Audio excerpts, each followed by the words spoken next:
mercado diz, né? Quem compra terra não erra. E a terra se estende a apartamento, casa. Lógico, se você comprar, existem aí os estudos no mercado, né? Localização, né? Infraestrutura, tudo isso ajuda. Se você comprar no lugar certo, num vetor de crescimento, Sim. com uma infra legal, né? Com esses itens aí preenchidos, você tende a ter mais valorização.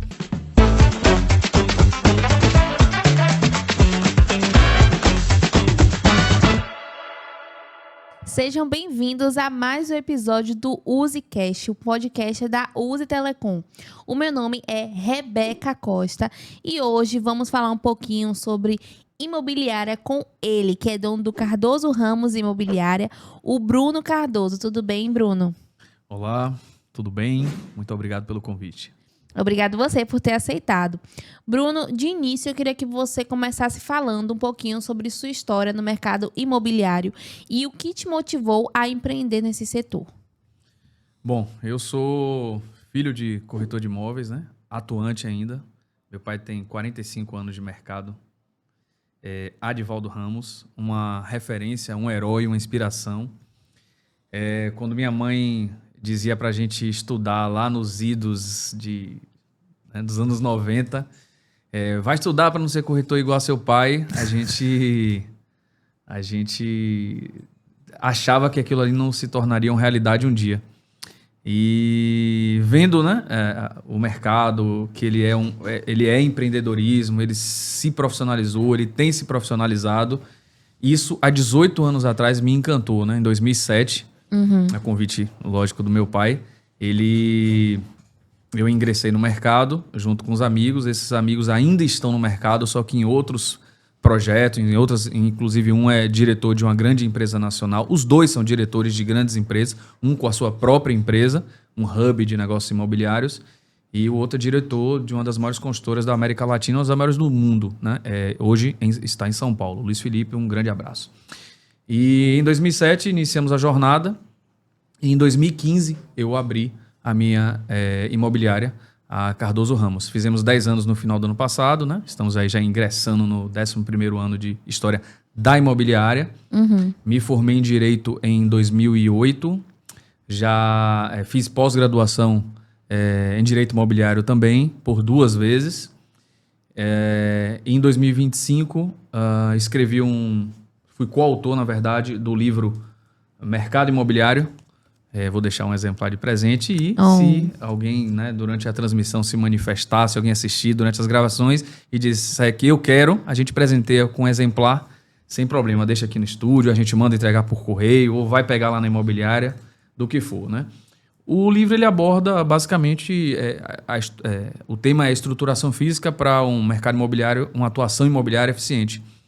Então ele traduz um pouquinho desses 18 anos de história, né, que eu tenho no mercado.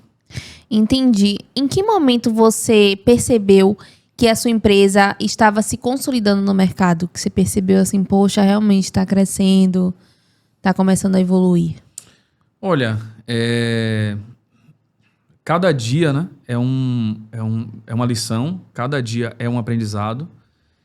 Esse é um dos motivos que fez a gente que fez a gente estar aqui vivos até hoje, porque eu sou do mercado imobiliário de anúncio no Jornal à Tarde. Aí a gente transitou por portais imobiliários, OLX, AppImóveis, isso praticamente já não tem tanta relevância. Sim. E aí passamos pelas redes sociais e já estamos, digamos que no mundo digital, já um pouco muito intenso, com inteligência artificial dominando um cenário.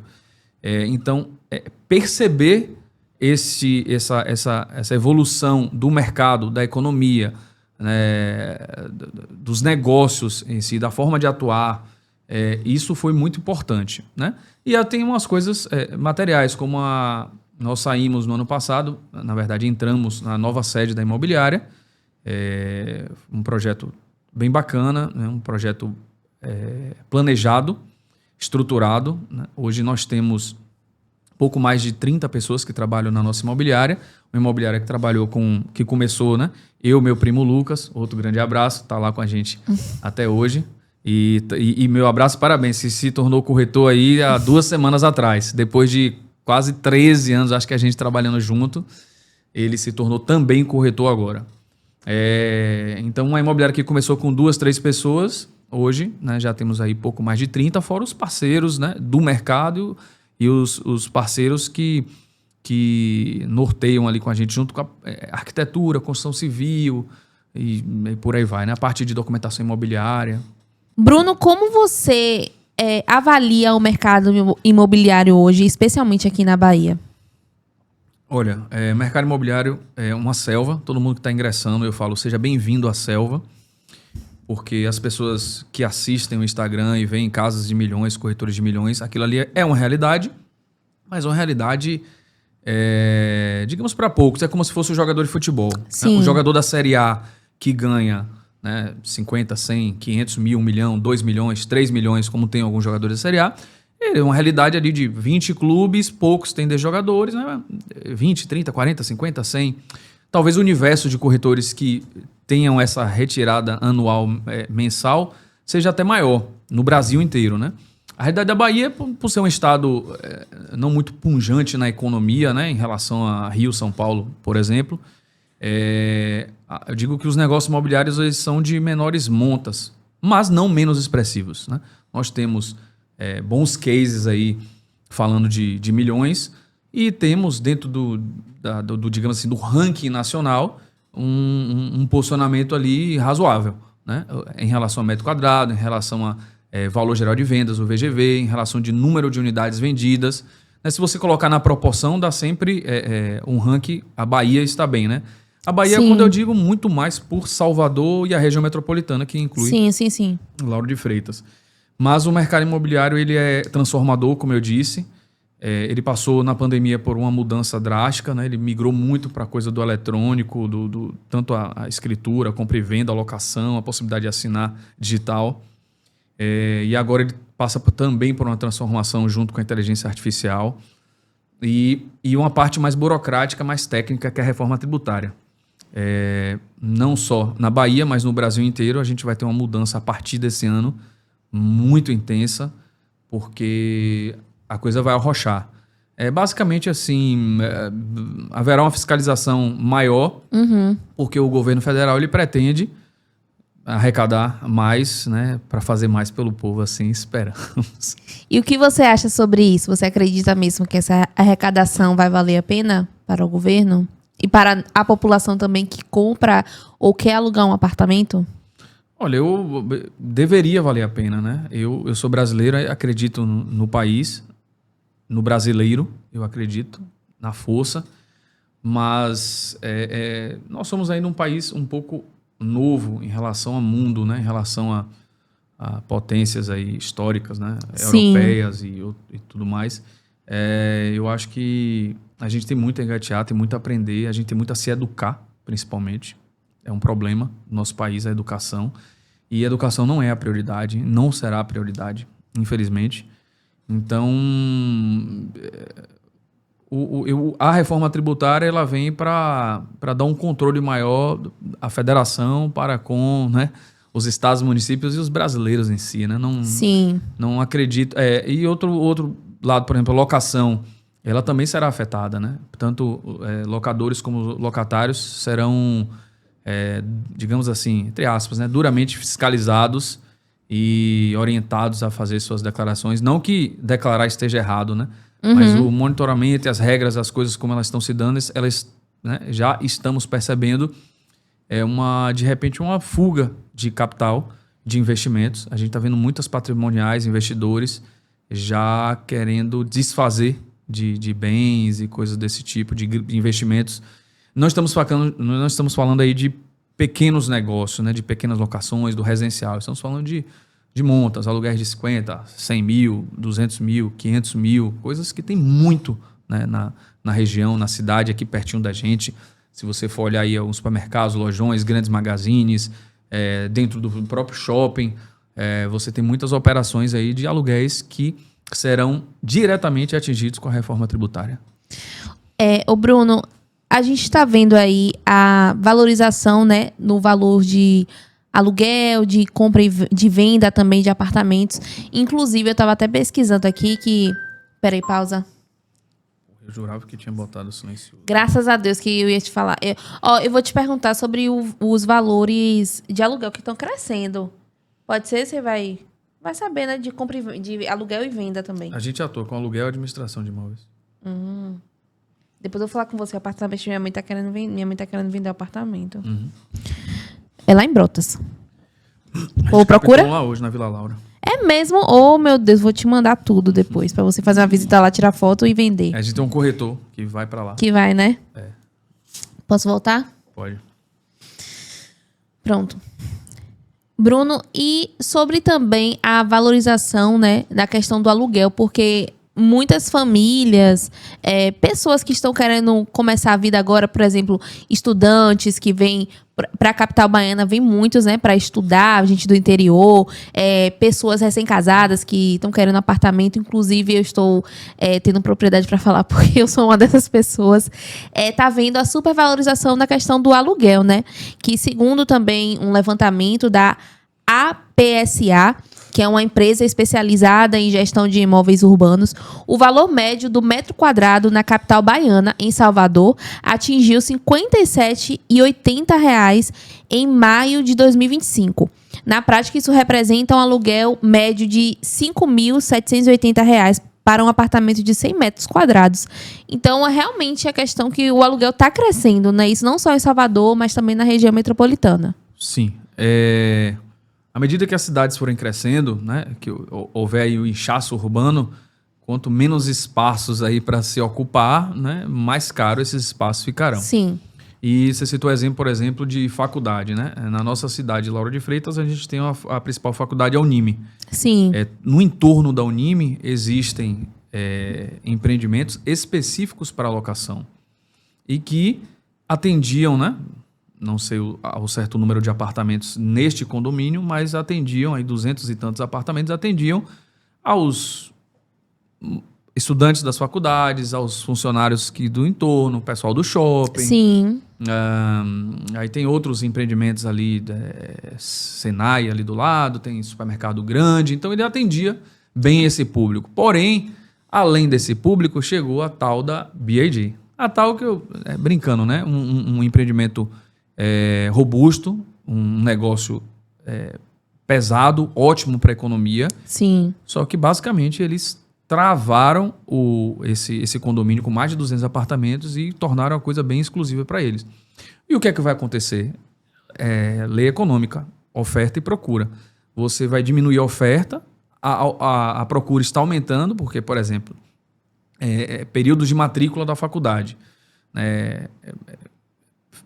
Assim, não sei se felizmente ou infelizmente, mas o ticket do estudante da faculdade, que tem lá o seu percentual grande para estudantes de medicina. Uhum. Já soube que o curso, a mensalidade é 12, 13, 14, bem cara, 15 mil, depende aí do semestre e tal, né?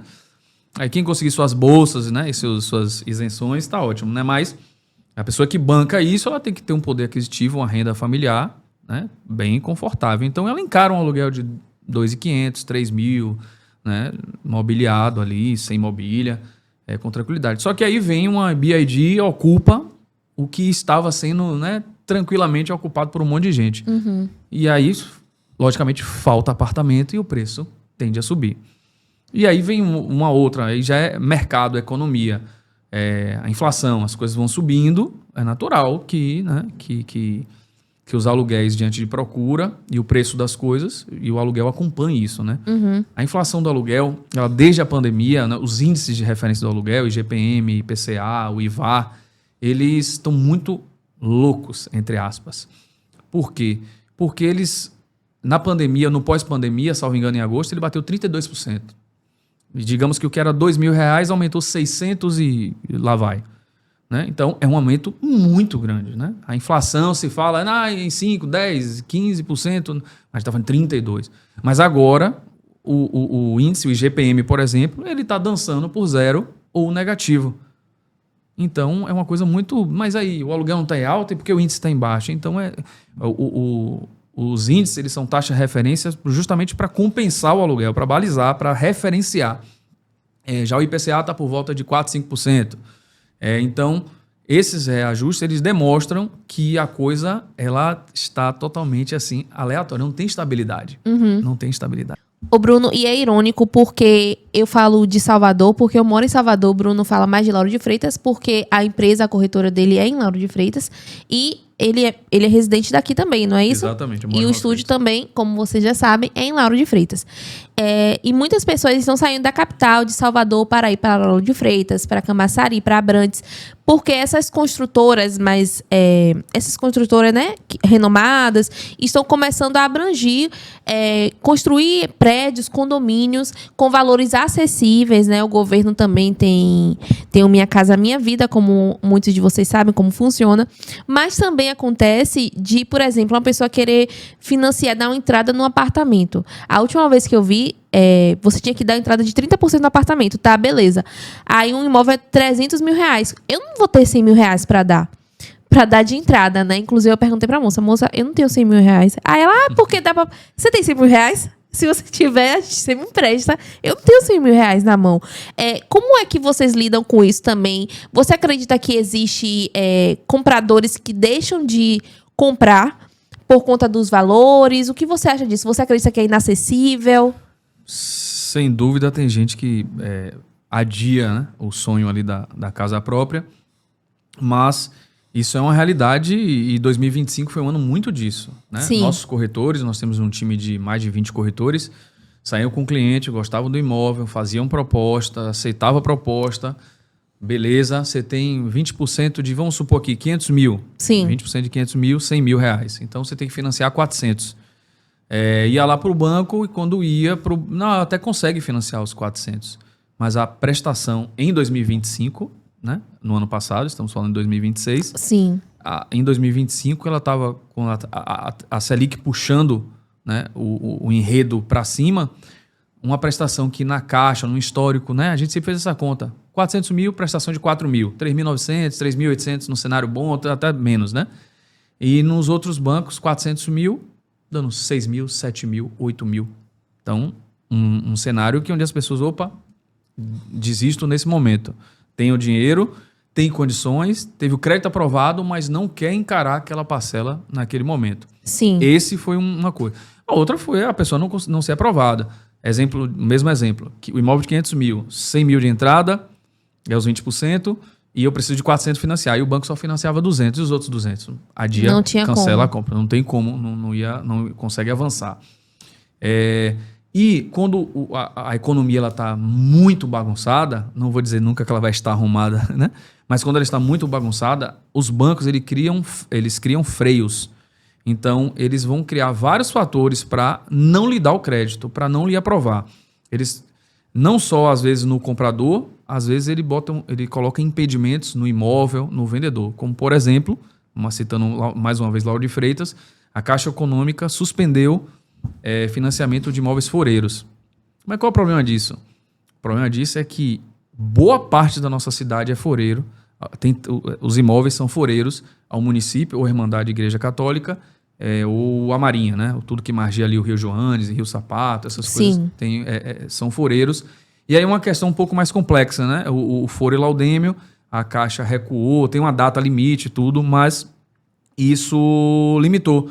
Então, quando ela não conseguiu barrar a renda e tal, ela cria os limitantes. Por exemplo, ela voltou agora, mas ela só estava financiando um imóvel por pessoa, por mais que você tivesse condições de financiar um segundo ou um terceiro imóvel. Agora ela voltou a financiar um segundo imóvel no seu CPF, se você tiver renda e condições. Sim. Então, os bancos eles vão ali dançando conforme a economia, né? Se a coisa está muito bagunçada, ele segura as rédeas. Se a coisa tá, né, tem crédito, a coisa está mais ou menos estabilizada, né? O cenário está propício, aí ele folga, baixa a taxa de juros e libera dinheiro no mercado. Sim, entendi. E você acredita que o perfil do comprador mudou nos últimos anos? Qual é a sua perspectiva disso? Sim, vem mudando, vai continuar mudando, e com a inteligência artificial a coisa deve virar bastante também. Porque antigamente o cidadão via umas letrinhas lá pretas no jornal, quase branco, cinza ali, né? E ele tinha poucas informações. Apartamento na Pituba, 2 quartos, condomínio, uma vaga de garagem e o telefone. Ele tinha que ligar para o corretor para ter as informações. E as informações, aí o corretor habilidoso passava um pouco, deixava ele ali no gostinho e chamava ele para o stand, para imobiliário ou para visita. E aí ele conseguia, ele tinha o cliente, entre aspas, dominado.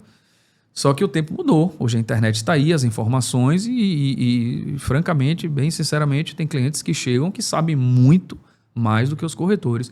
Tem clientes que dominam o empreendimento de ponta a ponta porque estudaram, sabe? É um desejo dele. Tem muita gente que não é do mercado diretamente, mas ama o mercado imobiliário. Gosta de imóveis, gosta de ver imóveis, gosta de ler sobre imóveis, né? Então, às vezes, esse cliente... Às vezes ele é o mais trabalhoso, né? Porque como ele sabe bastante, ele tem bastante objeção. E aí o corretor precisa ter a habilidade de quebrar essas objeções. Com certeza. Mas você acredita que existe também muita insegurança das pessoas na hora de investir em imóveis? Sim, como eu disse, né? A inteligência artificial ela vai trazer muitos benefícios, mas ela também vai trazer muito problema.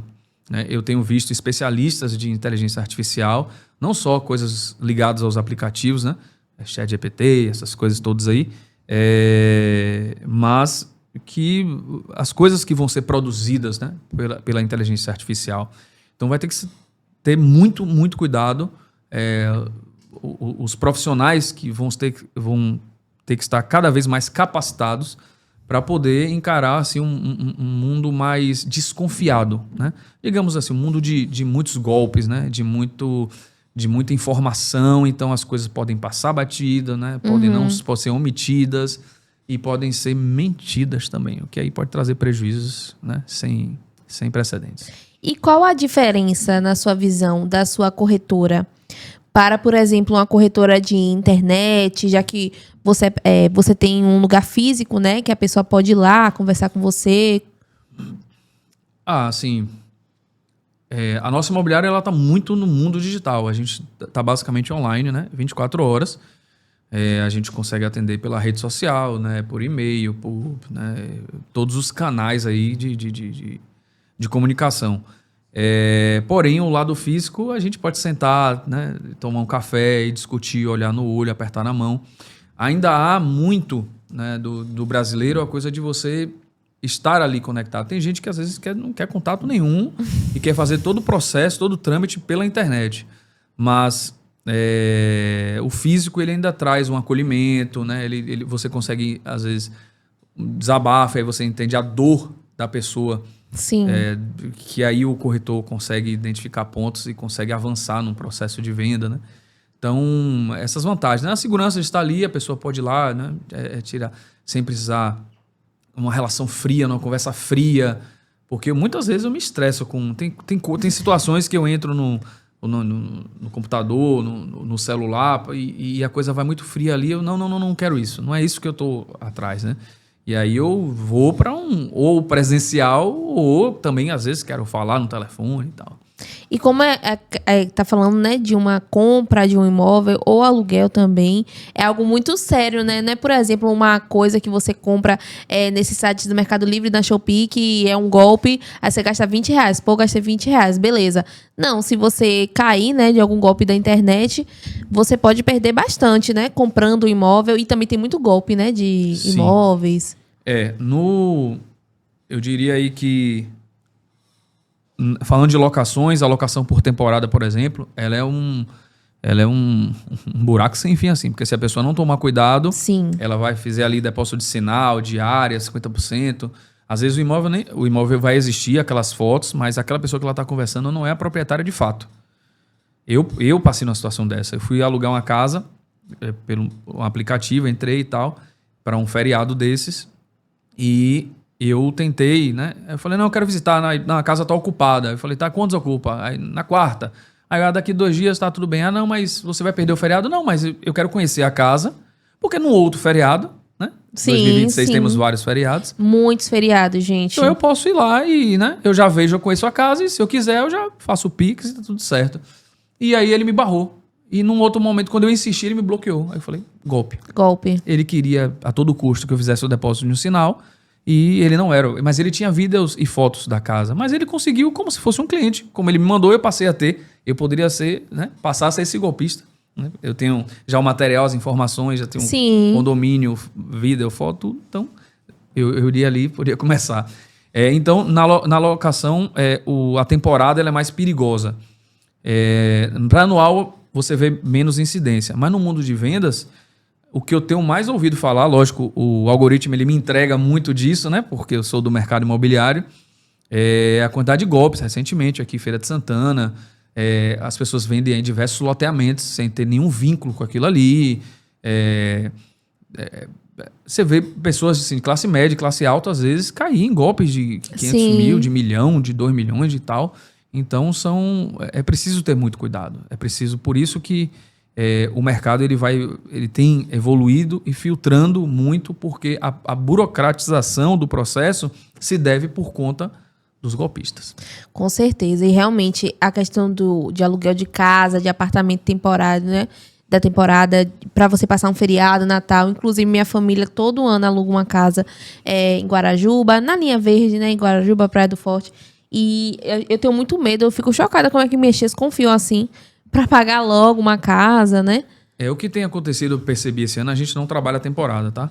Mas o que eu percebi esse ano é que muita gente, proprietários alugando, eu tô alugando para a família que eu aluguei no ano passado. Sim. E o contrário, né? A família alugando daquele proprietário porque já conheceu aquela casa ou foi Sim. indicado por alguém, justamente por causa dessa relação de confiança, né?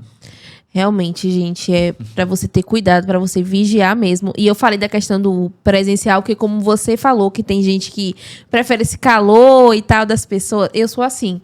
Eu prefiro que ir na sua empresa para conhecer, para a gente conversar, porque realmente esse contato frio não é para mim. Agora, você acredita que o imóvel ainda é um dos investimentos mais seguros do Brasil? Com tudo que a gente está falando aqui, viu? Com as taxas do governo, com tudo. Sem nenhuma dúvida. O que acontece é que esse movimento de reforma tributária é justamente para descompensar o quão vantajoso é investir em imóveis. Digamos que vamos colocar na balança e a gente precisa, o governo disse, né? A gente precisa arrecadar um pouco mais sobre isso. E eu acho, na minha opinião, que está exagerando. Mas são como as revoluções, né? Elas acontecem de forma, elas irritam, elas inquietam aí, dezenas, centenas e milhares de pessoas, mas depois elas se acalmam. Então o processo da reforma tributária ele começa esse ano, mas ele se efetiva em 2027, mas ele se concretiza em 2029. Nem o governo federal, Receita Federal e os ministérios sabem exatamente o que vai ser projetado de 26 para 2029. Sim. Então está tudo sendo estudado. Esse ano vai ser um ano de analisar o cenário para eles tomarem em relação a alíquotas, né, aos percentuais, as participações. Então, eu acho que é do jogo. Por quê? Durante muito tempo, foi muita vantagem lucrativa em cima de imóveis. Eu tenho casos de imóveis, já contei isso no outro podcast, um terreno, estou falando de um lapso de tempo bem longo. Sim. Né, mas um terreno comprado por 10 mil reais, ele foi vendido por, digamos assim, 20 anos depois, por 1,5 milhão, isso há muito tempo atrás, né? Talvez aí, no valor de hoje, seriam 5 milhões de reais. Ele foi vendido 30 dias depois de ser adquirido por 1,5 milhão por 3 milhões. É um condomínio bem conhecido aqui na região. Então, né, olha o quanto de movimento econômico e lucro, a mais-valia, esse terreno. E existem centenas de outros casos, né? Como eu entrei no mercado em 2007, aqui na região, eu ainda tenho algumas relações de contratos, de vendas, de alguma coisa. Esses dias eu visitei um cliente, que foi uma casa que a imobiliária de meu pai na época vendeu, Expansão Imobiliária, que não existe mais, hoje é Central de Terrenos. Ela vendeu lá em 2009, uma casa em Vilas por 170 mil reais. E eu fui avaliar essa casa agora recentemente, o proprietário chamou, e foi coincidência, ele não tinha relação, né? Ele chamou anos depois. Ele abriu a pastinha dele quando eu vi a pasta da Expansão Imobiliária. Aí eu falei, era de meu pai. Ele, não, você é filho de Edivaldo? Que já legal, conhecia, né? Já estava em família. Resumindo, avaliado em 950 mil, 170 mil, 2009, para... Nossa, muito. Valorizou assim, muito. Vamos botar aí, não? Um percentual bem alto de valorização. E tem muitas histórias, né? Tem muitas histórias. Sim. O mercado diz, né? Quem compra terra não erra. E a terra se estende a apartamento, casa.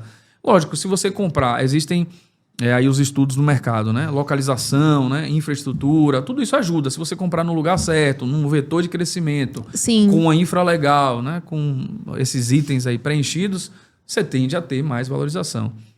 E tem também assim, se você comprar no momento errado, no lugar errado, na hora errada, você tende a ter menos valorização. Eu não diria que desvalorizar. Não diria. Eu nunca vi imóvel baixar de valor. Sim. Nunca. Não tenho nenhum dado histórico. Eu também não. Nenhum. E então, os apartamentos, por exemplo, aqui na região, Jardim Botânico, 54 mil. Hoje, 350 mil. A gente está falando de, acho que 19 anos, né? Mas tem uma valorização. E quem alugou de 2004, 2005 até agora 2000, por exemplo, até ano passado, 2025, esses 20 anos, né, se você juntar essas duas coisas, né, receita de aluguel e valorização do imóvel, você tem um resultado muito bom, né, para o investimento. Com certeza. Então, sem nenhuma dúvida, eu gosto muito de imóveis, então sou suspeito a falar, mas o que eu já vi de valorizações e o que eu vejo de valorização imobiliária em diversos setores, seja prédio, sala, né, galpão, terreno, loja, casa, apartamento, tudo. É impressionante. Realmente. E principalmente para quem tem loja, né? Por exemplo, é bem melhor você ter a sua própria loja, você investir na sua loja, comprar o espaço, do que você pagar o aluguel todos os dias, né? Da loja, por exemplo, se você quiser ter a loja a longo prazo.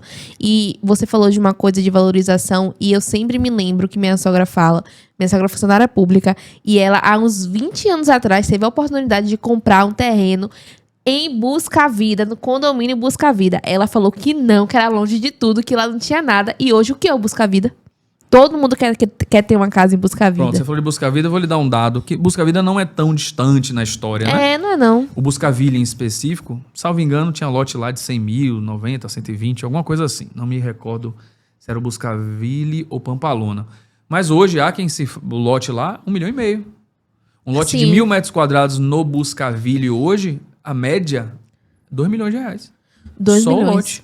Só o lote do Buscaville. Se você for para o Porto Resort, que já é um dos únicos condomínios na região metropolitana frente mar, residencial de casas, um lote, estamos falando aí em 3, 4, 5, 6, 7, 8 milhões. Um lote de 800 metros, 1.000 metros, 1.200 metros. Os lotes frente mar, então, estão na casa aí de 6, 7, 8. E, por exemplo, Alphaville Guarajuba, frente mar. Eu ia falar agora também. Já segue essa linha. O Apoema Prado Forte foi lançado agora recentemente. Os lotes frente mar, tudo dançando na casa aí de 3, 4, 5, 6 milhões, né? Dependendo do tamanho do lote. Imagina quando tiver construído também, né? Imagina quando tiver uma casa. As casas frente mar nesse condomínio, o pessoal já está pedindo 20, 25, 30 milhões. Prado Forte, Guarajuba. Tem a casa de um jogador de futebol, foi anunciada essa semana pelo colega Luan Felipe, um abraço, 25 milhões. Nossa, muito alto. Se você estiver vendo e quiser comprar essa casa, fale comigo, não fale com ele não. Tá vendo, gente? Já tem aí uma imobiliária de confiança para vocês. Eu vou botar os dados deles aqui, o número, o Instagram, caso tenha rede social, tudo vou colocar aqui na descrição, tá bom? Para vocês entrarem em contato com eles. Agora, Bruno, comprar para morar ou para investir, o que você recomenda e por quê? Eu acho que cada caso tem que ser analisado individualmente, né? Hoje, como eu já tenho, por exemplo, Bruno, aí eu já tenho minha moradia, eu pretendo comprar para investimento, né?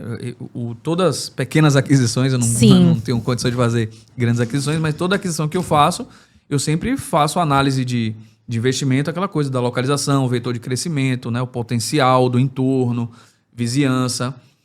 Então, eu já olho, mas assim, existe um mercado muito grande no Brasil, que tem um déficit habitacional muito grande também, da primeira moradia. Então, comprar para morar no primeiro momento, ter o seu lar, o seu porto seguro, aquela casa para chamar de sua, aquela coisa que você... Sabe quando você viaja uma semana, 15 dias, um mês e volta e na sua casa te abraça? E isso não tem preço. É verdade. Então, para quem ainda não tem... eu não sou... Eu sou... não vou dizer que eu sou contra, né? Mas eu não sou daquela linha de que o capital aqui está para investimento e o retorno sobre investimento, determinados investimentos, paga o aluguel. Tem uns blogueiros que ensinam isso, né? O cara, tinha um aí, né, em São Paulo. Eu pago 20 mil de aluguel no Alphaville, apartamento Alphaville São Paulo, Barueri. E ele fala, 5 milhões custa o apartamento. É melhor eu botar o investimento, tiro 50 mil e pago 20. Eu quero ver essas teorias aí de números na prática. Na prática. Enfim, se conseguir, tá lindo. A matemática não deixa dúvidas. Mas, como diz acho que é Joel J, né? Compre o seu imóvel, brother. É tão bom, né? Inclusive, teve uma época que eu estava querendo comprar... É porque eu ainda moro de aluguel, como eu já falei aqui. Como eu te contei também. E eu tava querendo comprar um carro. Aí minha mãe falou assim, você vai dormir no carro? Você vai ter segurança no carro? Aí ela começou a falar um monte de coisa. Realmente, é melhor comprar um imóvel, né? O que você acha sobre isso? É um meme que roda na internet, né? Exemplo, uma Hilux comprada em 2010 por 180 mil. E esse apartamento em 2010 por 180 mil. Quanto é que vale a Hilux hoje? De 2010 para cá, né? 15 anos depois, 16 anos depois. A Hilux tá valendo lá menos da metade, tranquilamente. Sim. E o apartamento de 180 tá valendo o dobro, tranquilamente. É verdade, com certeza. Então, isso praticamente já responde sobre esse perfil. Mas, lógico, tem realizações pessoais, né? Assim, eu já entrei em condomínio onde o apartamento custava, por exemplo, 120 mil, um apartamento 2 quartos. E lá tinha um carro na garagem de 200, mas ali a vida de Quelé, né? Cada um sabe onde o calo, né? Onde o sapato aperta e às vezes é um desejo, né? Uma coisa que estava ali presa, como aquela coisa do jogador de futebol, né? Ele não teve a instrução, aí ele chega, ganha dinheiro, aí ele estoura o dinheiro com um monte de coisa. Não, aí depois não sobra nada, não conseguiu fazer um planejamento, e enfim. Então, eu acho que imóvel ele tem que ser assim, uma prioridade em determinado momento da vida, aquisição, né? Mas morar de aluguel, sim, faz parte do planejamento, né? Eu acho que eu também não defendo a teoria de aluguéis caros. A gente está tendo muito demanda de aluguel residencial, 10, 15, 20 mil. Não sei, se for empresa pagando, a pessoa está vindo de fora, é uma coisa temporária, é uma história. Um jogador de futebol, tem caso, né? No Bahia tem gente aí que paga 50, 60, 70, 80 mil de aluguel. Alguns desses jogadores, a maioria deles aí, alguns mais, na minha opinião, inteligentes, moraram de aluguel, olharam o cenário, opa, compraram. Praticamente já se pagou, né? No tempo que essa pessoa está aí. Ainda mais que, por exemplo, no Bahia e no futebol brasileiro, os clubes têm planejamentos a médio prazo, né? Não é mais 6 meses, 1 ano, né? Hoje o jogador fica 2, 3, 4, 5 anos, às vezes perpetua no clube, continua ali num cargo de direção e tudo mais. Sim, realmente, né? Então as coisas estão mudando hoje. Agora, falando um pouquinho sobre tecnologia, né? Como você falou, que o mercado imobiliário está se renovando por conta da inteligência artificial. Como a presença do digital e as plataformas online ajudam no fechamento de negócios, na sua visão? Olha, como eu sou né? Já me denunciei aí várias vezes, desse mercado 2007, 8, 9, 10, 11, 12, 13, 14, 15, 16, 17, 18, 19... Em 20 a coisa começa a mudar. Mas só para citar um exemplo, nós administramos muitos imóveis e proprietários. Como a gente teve um movimento Ford muito grande na região no passado, muitos proprietários vieram, trabalharam, compraram imóveis de forma inteligente e por algum motivo voltaram para a sua cidade natal 10, 15 anos depois, mas deixaram imóveis aqui alugados. A gente tinha imóveis de gente do Brasil inteiro e do mundo inteiro. Hoje diminuiu um pouquinho, os investidores, os proprietários são mais locais. A gente é muito italiano, por exemplo, mas os italianos estavam assim, né? Todo canto de vilas do Atlântico tinha italiano. E aí, a gente, para, por exemplo, alugar um imóvel, aí você assinava o contrato 3 vias, reconhecia a firma no cartório, fila, tempo, dinheiro. Mandava por correio, quando você não tinha uma procuração, ou um representante, um procurador aqui. Mandava por correio lá para São Paulo, Rio de Janeiro. Sedex, 2 dias, carta comercial registrada 4, 5, 6 dias, chegava e chegava para ele, beleza, a minha folga do trabalho eu não posso tirar nem hoje nem amanhã. E digamos que amanhã é feriado, aí tem sábado e domingo, tal, eu só vou poder ir na segunda. Olha o quanto tempo burocracia perdeu. Nossa, muito tempo. Detalhe, o inquilino precisa do contrato aqui para pedir a luz, para mudar o endereço do cartão de crédito, naquela época, né? Precisava ter a sua comprovação de mudança de endereço. E aí, às vezes, o contrato voltava. Quando voltava, 15 dias depois, 30 dias depois. Teve contrato que nunca voltou. 18 anos, o contrato está lá no endereço E o cidadão não devolveu porque também, por algum motivo, o inquilino não precisou. Sim. Aí mandou, na época, uma foto, né? Não tinha uma digitalização assim, Sim. muito eficiente, né? Já tinha scanner, mas não era no celular. E então você perdia muito tempo no negócio, né? E hoje aí você assina eletrônico. Ontem, todos os dias aí, tá um proprietário, o inquilino num canto, no trabalho, o fiador, a garantia locatícia, é tudo contratado online, né? Tudo de forma muito eficiente, prática, rápida. A vistoria gera um arquivo com fotos, o vistoriador vai lá, ele assina, confere, tem um prazo dele, já anexa na plataforma. E aí a gente tem todo o documento. Antigamente você fica, cadê o contrato? Vou passar aí para pegar minha via. Hoje não, você tá no WhatsApp, ele manda, a vistoria, tome, né? Eu preciso do documento tal, tome. Eu quero para transferir a conta de energia elétrica, tome aqui uma fatura. Então, hoje está muito mais fácil. Muito mais. Inclusive, quando a gente foi, eu e meu marido, né, fomos fechar o apartamento, né? Fomos realmente ir morar lá e tal, para fazer o contrato. Foi tudo online. Eu lembro que até assinatura eletrônica tinha. Tipo assim, a gente botava nossas iniciais, tinha assinatura eletrônica. Ainda é assim. Então é muito mais tranquilo, né? Pagar Muito, fatura. Não recebo uma carta lá em casa. Tudo online. A energia, água, gás, tudo, boleto do condomínio, é tudo online. Pago tudo online. As faturas, né, de concessionária de serviço público, cartão de crédito, foram substituídas Sim. pelas compras do Mercado Livre, Shopee, etc, etc. Total, é verdade. As portarias agora dos condomínios estão cheias dessas entregas. Nossa, né? muito. Inclusive, os condomínios de hoje estão tendo mensageria, né? Que é quando recebe as encomendas. Inclusive, gente, não vou citar qual, mas é um condomínio chiquérrimo de Salvador. Fui lá só pra fazer uma visita a uma pessoa. Cheguei na mensageria pra deixar o negócio. Gente, tinha airfryer. Tinha fritadeira. Gente, tinha tanta coisa na mensageria. Eu falei, meu Deus do céu, como é que o povo não desce pra pegar? Quando chegou uma encomenda minha, eu fico tão ansiosa. Imagina. E hoje os processos digamos assim, desses itens dos condomínios, eles são quase que obrigatórios. E muitos já estão automatizados, muitos são todos ali num processo de autenticação eletrônica, né? E tem o monitoramento, Sim. como você disse, né? Já tem até serviço dentro desses espaços aí dos condôminos, né? Aqueles que ainda não se adaptaram estão passando por processo de briga, porque perde encomenda, tumultua encomenda e... Então é melhor ter uma mensageria, no caso, para organizar. Lá no prédio tem, inclusive. Depois da Black Friday, eu fui pegar uma encomenda, tava cheio de encomenda lá. Aí eu vi o que foi isso, ele 11/11, moça. Que diz que é a Black Friday, né, dos sites. Agora, gente, essa entrevista tá maravilhosa, mas eu queria saber de você, se você já deu o like, já comentou aqui, comenta aqui de qual cidade você está falando, ou uma pergunta para o Bruno, que ele vai estar vendo, vai estar respondendo, tá bom? Eu tô deixando essa responsabilidade para você, viu? Pode deixar, né? Porque perguntar aí a gente vai responder. Se não souber, a gente vai caçar. Vai caçar. Sem chat GPT. Hoje, com certeza, as melhores coisas não vêm do chat GPT, tá, gente? A verdade é essa. Mas não se esqueça de deixar o like, de comentar, de se inscrever no canal da Uzi, de seguir as redes sociais da imobiliária, do Bruno também. A gente vai deixar aqui embaixo o contato deles mais uma vez.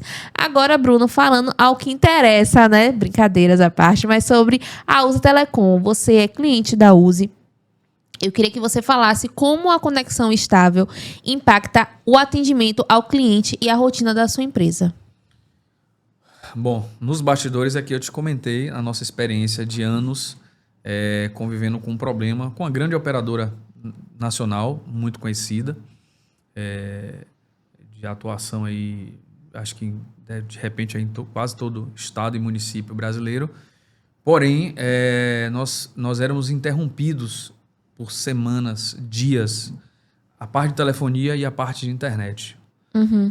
Reclamações, processos judiciais, técnicos e mais técnicos visitavam e muda de par metálico, que é uma tecnologia ultrapassada, para fibra ótica e não resolve, e muda o modem, muda o adaptador, muda e tal. Até que a gente mudou de endereço. Aí pronto, mudando de endereço, eu acho que a gente vai mudar. E pulamos para outra empresa bem conhecida, né? Ela não é estritamente uma potência aí da telefonia e da internet, mas ela é muito conhecida. E eu tinha ela como referência de tecnologia modernizada, uma coisa assim. Sim. Muito ruim. Os corretores, os funcionários sem conseguir produzir, sem conseguir enviar um e-mail, sem conseguir assinar. E aí você tinha que rotear do celular, até que surgiu o William na nossa vida. Um beijo, William. Beijo. O William é comercial, né? É. Nessa altura ele deve ser CEO, já deve estar aí por Dubai, por Miami, passeando. Mas foi lá e se comprometeu, estudou o nosso caso, estudou a viabilidade do local, do nosso novo endereço. Não tinha, acho que na região, ele falou, eu vou providenciar, resolveu. E já estamos aí, praticamente há pouco mais de um ano que inauguramos, todos aí felizes e satisfeitos. E isso é um diferencial muito grande, porque você ter uma conexão estável é como se você tivesse uma economia estável, né? Uma coisa onde você pode fazer planejamento e o corretor pode ir para lá trabalhar, sabendo que lá vai ter um ambiente legal e ele vai ter uma conexão segura e rápida. Com certeza.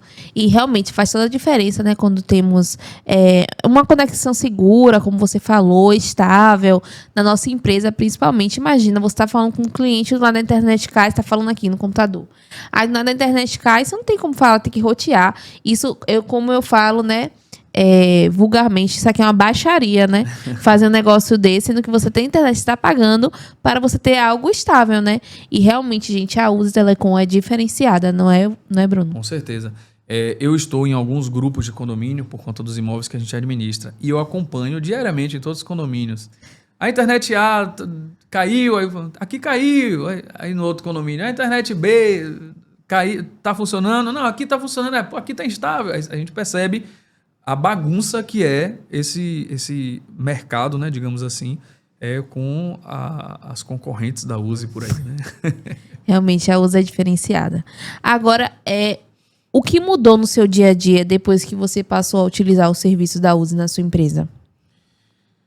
Bom, como eu disse, eu posso convidar o cliente, o corretor, o parceiro para a imobiliária e ir lá com ele desenvolver um planejamento, né, estratégico sem problemas. Eu posso fazer os arquivos, né? Hoje a gente, uma das principais ferramentas do corretor é o celular, né? E o celular, ele, com uma conexão segura e rápida, você consegue trabalhar de forma segura e rápida. Para você ter uma ideia, a gente trabalha, nosso Instagram, nossa rede social, né? Cardoso Ramos Imobiliária.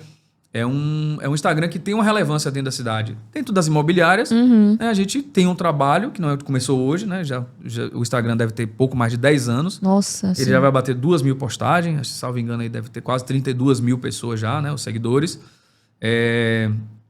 E a gente, se você não tiver uma conexão boa, e a gente produz vídeos dos imóveis em alta qualidade, em alta resolução.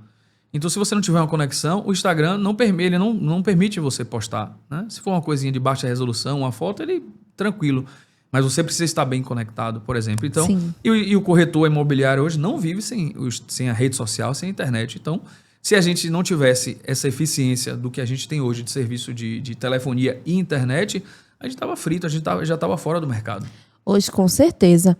Agora, para finalizar a nossa entrevista, vamos fazer um bate-bola aqui bem rapidinho, tá bom? Vamos lá. Você prefere comprar ou alugar? Comprar. Um imóvel na planta ou pronto? Eu sou muito fã de imóveis prontos. Pronto? Prontos. Por que pronto? Vamos voltar aqui. Porque a gente consegue enxergar. Recentemente eu comprei um apartamento antigo, estou reformando, que eu vou alugar. Mas eu consegui enxergar potencial. Tá aí uma coisa, a maioria das pessoas, e infelizmente a maioria das mulheres, quando se está falando de um casal, sim. Elas não conseguem enxergar um imóvel que está ali acabado, ele reformado, pronto, bonito. E eu consigo enxergar o potencial. Seja uma casa, seja um apartamento, seja uma loja. Tanto é que a sede da imobiliária era uma escola velha. E eu comprei para reformar essa escola. Só que aí os engenheiros e arquitetos falaram, não, reforma que você vai gastar menos dinheiro. Aí eu fui pro lado racional da coisa. Sim. Mas a ideia era reformar. Então você imóveis acredita? prontos, porque eles já estão, o nome já diz prontos, e entrega na planta são entregas futuras. A gente tem um histórico, infelizmente, na nossa cidade, no nosso estado, no nosso país, de muitos lançamentos que não foram entregues. Eu posso citar aqui uns 10 aqui na região. Verdade. Que não foram entregues. Tem um que foi lançado em 2009, que não conseguiram entregar ainda. 2026 Não conseguiria entregar Meu Deus, em você definitivo. deveria falar o endereço pra pessoa. Meu Deus. Não, esse empreendimento já foi muito pra televisão, todos os canais aí. Então todo mundo já sabe, né? Do que tá falando. Morada das Águas no Mirage, da construtora portuguesa falida Imocom. Não falei nada, viu? Sim. E o último é investimento conservador ou ousado. Você acha que a pessoa deveria já comprar na emoção? Ou pensar, repensar várias vezes? Não, é isso, né? Se você tem uma construtora sólida, segura, sabe, tem um histórico bom, pode ir na planta, até porque você vai pagar mais barato. Essa é a grande vantagem do imóvel na planta. Sim. Eu compraria, eu já comprei imóvel na planta. Recomendo imóvel na planta, né? Porque você, se for uma boa compra, você vai ganhar dinheiro antes de entregar, se você quiser revender, por exemplo. Sim. Né? Imóvel pronto só tem a vantagem de ele atender de repente uma necessidade imediata. Mas, para quem tem planejamento, e aconselho a todo mundo fazer seus planejamentos, não só o planejamento anual, mas um planejamento a médio e longo prazo também é bom. É bom, né? E um conselho para quem quer comprar o seu primeiro imóvel. Como eu disse, né, o planejamento ele é muito importante. Você precisa primeiro estruturar, mapear o seu nível de endividamento, né? O que é que você tem de comprometimento ali e de repente o que é que está supérfluo, o que é que você pode eliminar naquele momento ou também a curto, médio, longo prazo. E aí você poder encaixar uma despesa de repente de um financiamento, juntar uma grana para poder dar uma entrada. Hoje, essa coisa do sinal, você falou no começo, mas às vezes, ano passado, quando o banco estava com a rédea puxada, estava realmente, alguns bancos, 30% de entrada. Mas hoje, dependendo do cenário, você consegue fazer com 10% de entrada. E dependendo do empreendimento da construtora, você pode, esses 10%, dividir ele de 4 vezes, 5, 6, depende do empreendimento. Então, hoje, a coisa, né, a facilidade de compra, ela tá acessível. Gente, estamos encerrando essa entrevista que foi maravilhosa, como vocês puderam ver. Você que chegou até aqui, assistiu até aqui, muito obrigada pela sua audiência. Não se esqueça de deixar o like nessa entrevista maravilhosa com o Bruno. Bruno, quer falar mais alguma coisa antes de encerrar? Vou mandar só um beijo para minha esposa, que ela fica pirada se eu não lembro dela. Larissa, um beijo, eu te amo. Meu filho João Vitor, a turma da imobiliária. E agradecer a Deus pela oportunidade, né, de estar aqui. Né, com certeza. E é isso, galera. Muito obrigada a você que assistiu o UziCast até agora. Não se esqueça de seguir a Uzi em todas as nossas redes sociais. Siga também a imobiliária do Bruno, que eu vou deixar aqui na descrição do vídeo, tá? E aqui também embaixo vai estar aparecendo. E é isso, gente. Um beijo. Fique com Deus. Tchau, tchau.